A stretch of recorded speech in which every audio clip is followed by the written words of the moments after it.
నువ్వు పల్లవిని పెళ్లి చేసుకోవడం ఏంట్రా?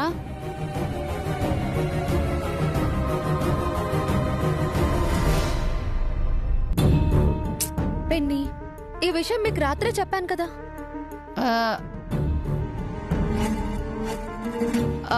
అయితే రికార్డ్ చేసుకుని ఉంటా కదా. సరే, మళ్ళీ వింటానులే. ఏదేమైనా నువ్వు ఉండగా పల్లవిని పెళ్లి చేసుకోవడం తప్పు. చేసుకున్నా కనీసం ఎందుకు పెళ్లి చేసుకున్నాడో చెప్పాలి కదా. పల్లవిని అడుగుతుంటే నాకేం తెలీదు, అంతా మీ అబ్బాయి గారే చేశారు అంటుంది. నువ్వు పల్లవి కంట్రోల్లో ఉన్నావు, పల్లవి నిన్ను కంట్రోల్ చేస్తుందో తెలియడం లేదు. ఈరోజు ఏ విషయమో తేలిపోవాలి. చెప్పరా, పల్లవిని ఎందుకు పెళ్లి చేసుకున్నావు? అమ్మా, ఈ విషయం గురించి అడగద్దని ఆల్రెడీ చెప్పాను.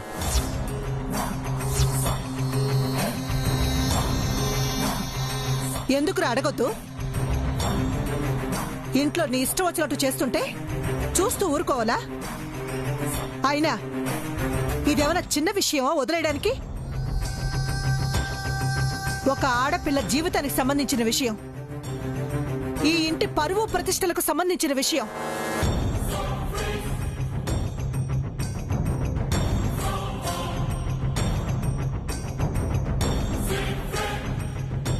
నేను అవన్నీ ఆలోచించాను కాబట్టే నోరు మూసుకొని ఉన్నాను.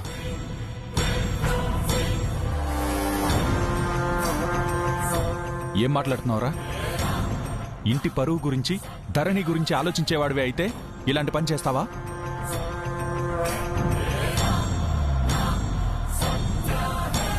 ఎవరైనా అడగొచ్చేమో గాని నువ్వు మాత్రం ఈ ప్రశ్న అడగకూడదు నాన్న.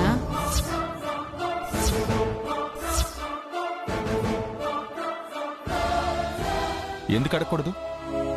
పల్లవిని పెళ్లి చేసుకోవడం వాడి దృష్టిలో మంచి అయినప్పుడు ఎందుకు చెప్పడానికి ఆలోచిస్తున్నాడు? ఒక్క కారణం చెప్పమని పిన్ని. నేనే కాదు, ఇంట్లో ఎవ్వరు నానిని ఒక్క మాట కూడా అనకుండా నేను చూసుకుంటాను.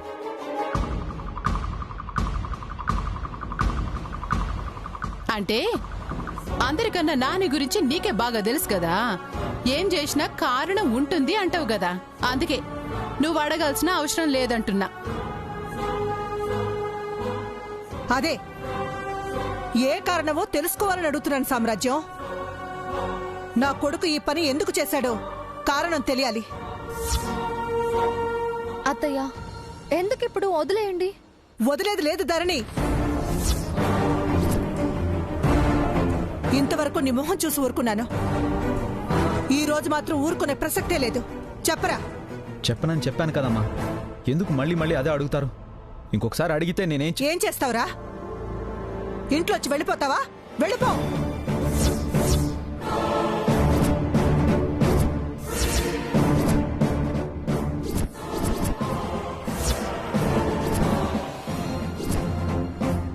నువ్వు బెదిరించడం కాదు, నేను చెప్తున్నాను. రేపొద్దుల్లోగా ఎందుకు పెళ్లి చేసుకున్నావో కారణం చెప్పాలి. లేదంటే ఇంకొక క్షణం కూడా నువ్వు ఇంట్లో ఉండడానికి వీల్లేదు. ఎక్కడికి పోతావో, ఎవరితో పోతావో వెళ్ళు. అత్తయ్య. ధరణి, నువ్వేం మాట్లాడద్దు. నిజంగా మనం కావాలనుకున్నవాడే అయితే మనకు నచ్చినట్టుండాలి, అంతేగాని కళ్ల ముందే ఉంటూ నరకం చూపిస్తా ఉంటే భరించే ఓపిక ఇక్కడెవ్వరికీ లేదు. రేపొద్దున వరకే గడువు, గుర్తుపెట్టుకో.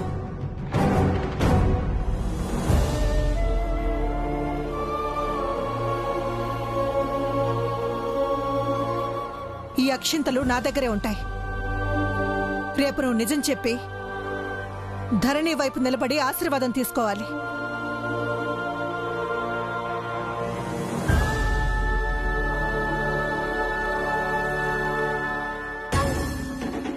వదినకి ఎట్లా రివర్స్ అయింది? ఇది మనకి ప్లస్ మైనస్? ఈ కడుపే మనకి పెద్ద ప్లస్ అత్తయ్య. ఎవరు రివర్స్ అయినా ఎలా రియాక్ట్ అయినా టెన్షన్ పడాల్సిన పనేం లేదు.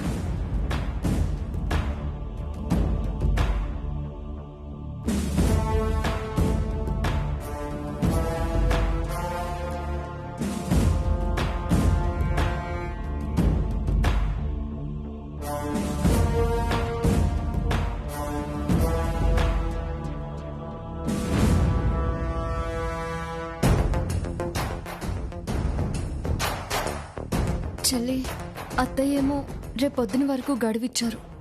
మరిది గారు కావాలంటే ఇళ్ళు వదిలి వెళ్ళిపోవడానికైనా సిద్ధపడతారు కానీ నిజం మాత్రం చెప్పరు. ఇప్పుడేం చేద్దాం చెల్లి? ఆ నిజమేంటో మనమే తెలుసుకోవాలక్క. ఆయన ఇంట్లోంచి వెళ్ళిపోతే పల్లవి గెలిచినట్టే. ఎలాగోలా నిజం తెలుసుకుని అత్తయ్యకి మనమే చెప్పాలి. ఎలా తెలుస్తుంది చెల్లి? ఎవరు చెప్తారు? నంద పల్లవి బాయ్ ఫ్రెండ్. వాణ్ణొక్కరిని కదిలిస్తే చాలు మొత్తం పల్లవి భాగోతం బయట పడిపోతుంది. ఇప్పుడే వెళ్ళి వాణ్ణి కదిలిస్తాను, మొత్తం బయట పెట్టేస్తాను. ఆగు చెల్లి, నేను వస్తాను. వద్దక్క, ఈ రోజు మీ పెళ్లి రోజు. బావగారికి దగ్గర కావడానికి ఇంతకన్నా మంచి రోజు దొరకదు. నువ్వు నీ కాపురం చక్కబెట్టుకునే పనిలో ఉండు, నేను వాడి పని పడతాను.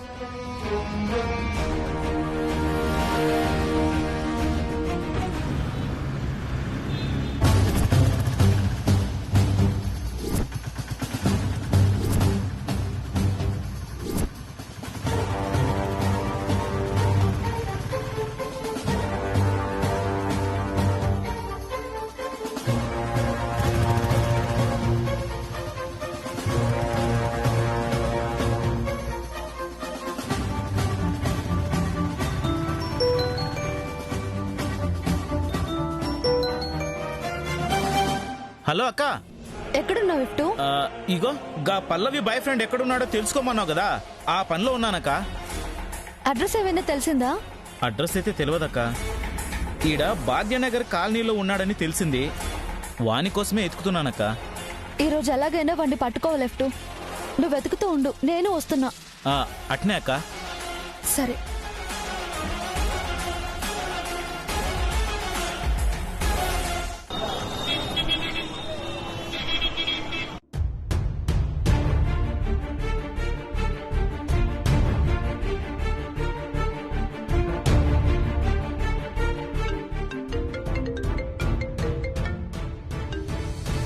Hello, okay okay, really?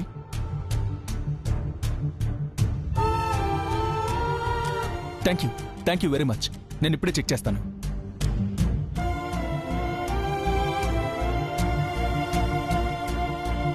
ఏంటన్నయ్య?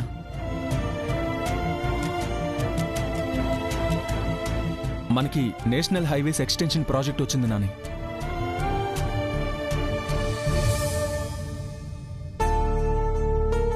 అసలు మనం కొటేషన్ వేయలేదు కదన్నయ్య, ఆ ప్రాజెక్ట్ మనకెలా వస్తుంది? అదే అర్థం కావడం లేదు. ఆన్లైన్ బిడ్డింగ్లో మనకే వచ్చిందని ఫోన్ చేసి చెప్పారు. మెయిల్ కూడా చేశారట. మనమే కన్ఫర్మ్ చేయాలి.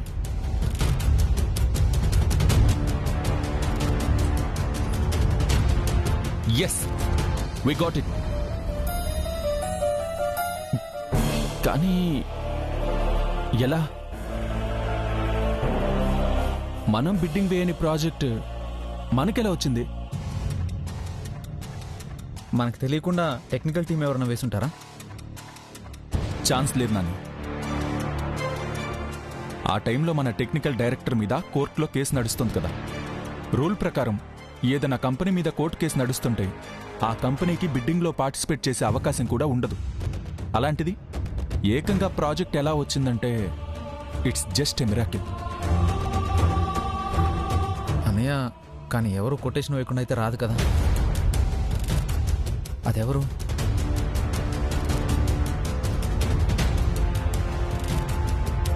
మేనేజర్ చెప్పండి సార్. మనకి నేషనల్ హైవేస్ ఎక్స్టెన్షన్ ప్రాజెక్ట్ వచ్చింది, కానీ మనం బిడ్డింగ్ వేయలేదు కదా. వేశాం సార్. వేశారా? ఎవరు? మేమెవరికి చెప్పలేదే. మీరు చెప్పలేదు, కానీ శ్రావణి మేడం చెప్పారు. శ్రావణినా? అవును సార్, మేడమే కొటేషన్ రెడీ చేసి నా చేత వేయించారు. కానీ మన కంపెనీ మీద కేసు నడుస్తుంది, మనకి ఎలిజిబిలిటీ లేదు కదా. నేను అదే చెప్పాను సార్, కానీ good morning madam. Good morning Murthy గారు. ఆ నేషనల్ హైవే ప్రాజెక్ట్ ఇంకా బిడ్డింగ్ వేయలేదు కదా? లేదు మేడం, కోర్టులో కేసు నడుస్తుంది కదా, మనకు ఆ ఎలిజిబిలిటీ లేదు. ఎవరు చెప్పారు? బిడ్డింగ్ వేసే టైంకి కేసున్నా పర్వాలేదు, ప్రాజెక్ట్ మనకు వచ్చే టైంకి కేసు లేకుండా ఉంటే చాలు. దానికి ఇంకా చాలా టైం ఉంది. ఈలోగా కేసు సాల్వ్ అయిపోతుంది. అండ్ ఈ కేసు ఖచ్చితంగా మనమే గెలుస్తాం కాబట్టి వెంటనే కొటేషన్ పంపించండి. ఓకే మేడం, ఒకసారి సార్తో మాట్లాడి. అవసరం లేదు, ఇప్పటికే ఆయన కేసు టెన్షన్లో ఉన్నారు. ఇది మనం హ్యాండిల్ చేయగలం. ఇది ఆయన డ్రీమ్ ప్రాజెక్ట్. మూర్తి గారు ఎలాగైనా మనకే రావాలి. ఆ ప్రాజెక్ట్ గురించి పూర్తిగా ఎంక్వైరీ చేసి నేనే ఒక కొటేషన్ రెడీ చేశాను. అది మీరు సబ్మిట్ చేయండి చాలు. ఓకే మేడం, అది జరిగింది సార్. ఇది మీ డ్రీమ్ ప్రాజెక్టు. ఎలాగైనా మనకే రావాలని మేడం గారు వేశారు, లేదంటే వచ్చిండేది కాదు. సరే, నువ్వు వెళ్ళు. Okay sir.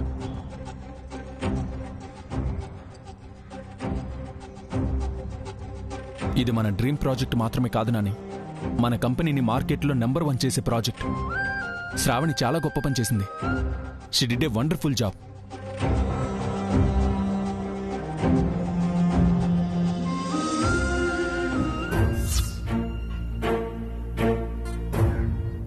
శ్రావణి మీద చాలా కోపంగా ఉన్నావని తెలిసినాను.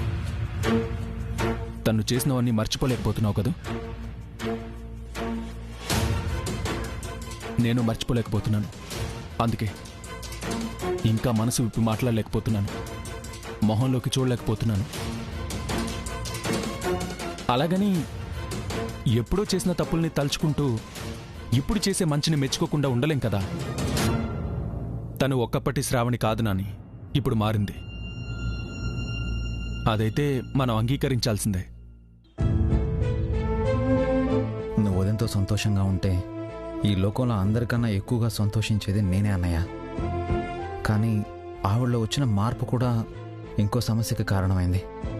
మళ్ళీ ఆవిడ నీ జీవితంలోకి రావడం వల్లే కదా నీ వల్ల తల్లైన పల్లవి నిజం చెప్పలేకపోతుంది. నీ వారసుడు గురించి తలెత్తుకుని చెప్పుకునే పరిస్థితి లేకుండా పోయింది.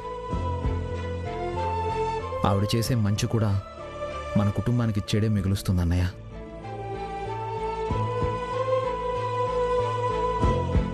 నువ్వు క్షమించినా నేను క్షమించలేను.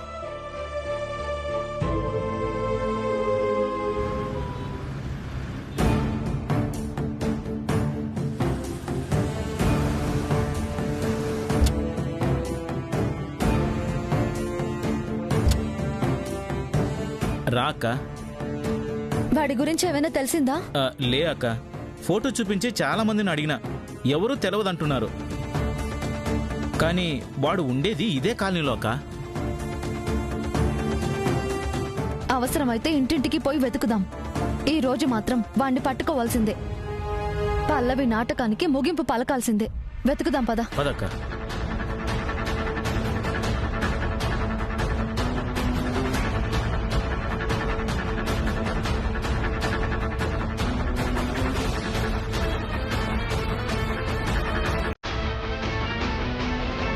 ఈ ఫోటోలో ఉన్న అతను ఎక్కడైనా చూసారా? లేదమ్మా, చూడలేదు. చూడలేదంటున్నారక్క. పద.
మరి ఏ ఉద్దేశం లేకపోతే పెళ్ళైన నా కొడుకుని మళ్ళీ ఎందుకు పెళ్లి చేసుకున్నావు? ఇంకో ఆడదానికి అన్యాయం చేస్తున్నానే, దాన్ని ఉసురు పోసుకుంటారని నీకు తెలీదా? వాడు ప్రాణం కన్నా ఎక్కువగా ప్రేమించే భార్య ఉండగా నిన్నెందుకు పెళ్లి చేసుకోవాల్సి వచ్చింది? కారణం చెప్పు. ఏదో ఒక రోజు ఈ పరిస్థితి వస్తుందనైతే తెలుసు. కానీ ఆదిత్య సపోర్ట్ ఉన్నంత వరకు, ఈ బిడ్డకి అసలు తండ్రి ఎవరో బయటపడేంత వరకు ఏం టెన్షన్ పడక్కర్లేదు.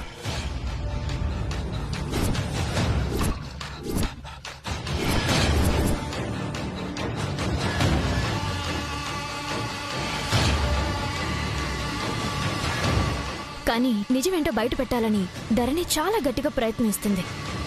కాబట్టి ఇంకా ఆలస్యం చేయకుండా తొందరగా ఈ కథకు ఒక ముగింపు పలకాలి.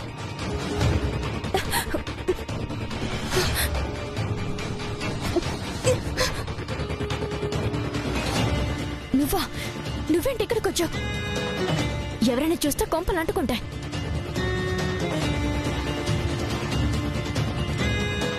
నువ్వేంటి ఇక్కడికి వచ్చావు? నిన్ను చూడకుండా ఉండలేక. అందుకని నేరుగా ఇంటికి వచ్చేస్తావా? ఇంట్లో ఎవరైనా మనల్ని చూస్తే ఏమవుతుందో తెలుసా? నాకు అవన్నీ తెలియదు రూపి. మామూలుగానే నిన్ను చూడకుండా ఉండలేను. అలాంటిది నీ కడుపులో నా బిడ్డ పెరుగుతున్నాడని తెలిసాక ఎలా ఉండగలను అనుకున్నావు? ఎప్పుడూ నీ పక్కనే ఉండాలనిపిస్తోంది.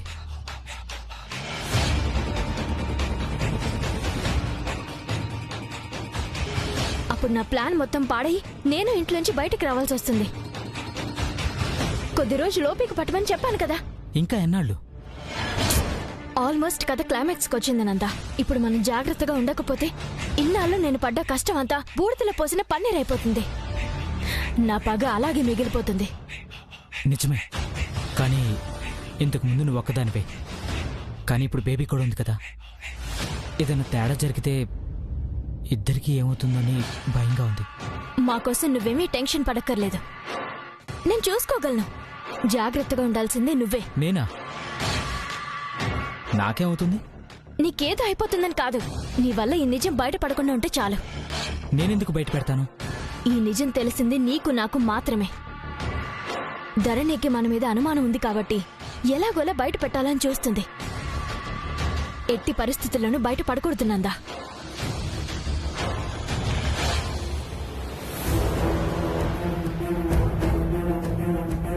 ఇతను మీకు తెలుసా అండి?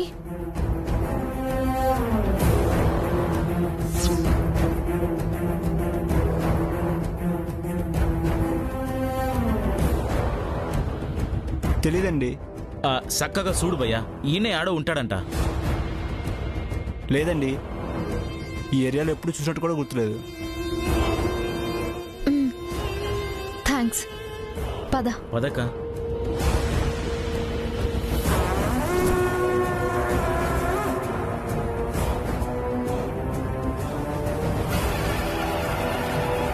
సరే, ఎవరైనా వస్తారో నువ్వు బయలుదేరు.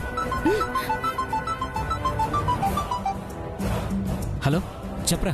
నందా, ఇక్కడ కాలనీలో నీ కోసం ధరణి వెతుకుతోందిరా. ఏంటి? నా కోసం వెతుకుతుందా? ఒక నిమిషం లైన్లో ఉండరా. ధరణి మా కాలనీలో నా కోసం వెతుకుతుందట.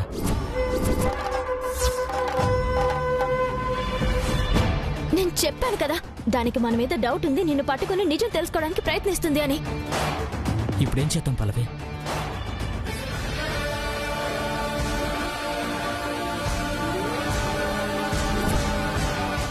ఆల్రెడీ మన రోడ్డు మీద కలిసి అడిగింది రూపి. నాకేం తెలియదని తప్పించుకున్నా, కానీ ఇంకా వదలలేదన్నమాట. ఇప్పుడేం చేద్దాం? అది వదలనప్పుడు మనం ఎందుకు వదులుతా? మనం చేయాల్సింది మనం చేద్దాం.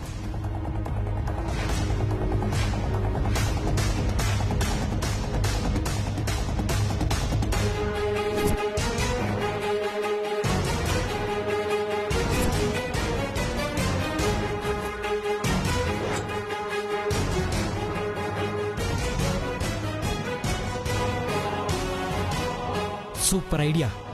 ఈ దెబ్బకి మళ్ళీ మా ఏరియాలో కనిపించదు. రేయ్, నేను చెప్పేది జాగ్రత్తగా విను.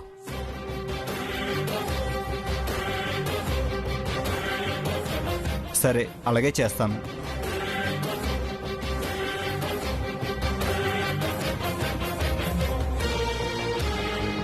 ఇలాంటి ఐడియాలు నీకు ఎలా వస్తాయి పల్లవి? ఈ మాత్రం ఆలోచించకపోతే ఈ ఇంటిని, ఇక్కడ మనుషుల్ని ఎలా మేనేజ్ చేయగలను అనుకున్నా? సరే ఎవరైనా వస్తారో నువ్వు వెళ్ళు. ధరణికే ఆల్రెడీ అక్కడ చెక్ పెడుతున్నాం కదా, ఇంకా ఇక్కడ మనల్ని పట్టించుకునే వాళ్ళు ఎవరో. ఎందుకు లేరు? ఇక్కడ గోడలకు కూడా కళ్ళుంటాయి.